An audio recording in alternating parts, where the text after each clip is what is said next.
Compounded GLP-1 medications were initially approved because the medications that they were designed to replace were in shortage. They weren't available. But in late 2024, tirzepatide came off of shortage, and in early 2025, semaglutide came off of shortage. So now the compounded versions aren't needed, so the FDA has said they're no longer allowed to be made.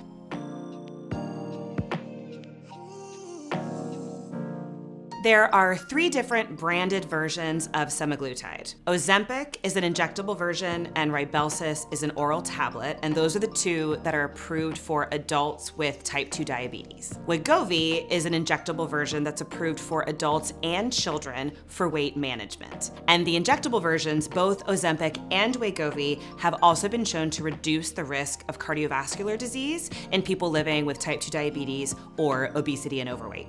There are 2 brand name versions of tirzepatide. The first is Mounjaro, and that's the injectable version approved for adults living with type 2 diabetes.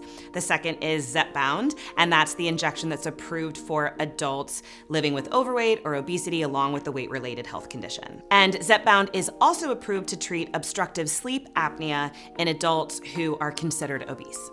The 2 branded versions of liraglutide are Victoza and Saxenda. Victoza is an injection that's approved for adults and children ages 10 and older for type 2 diabetes.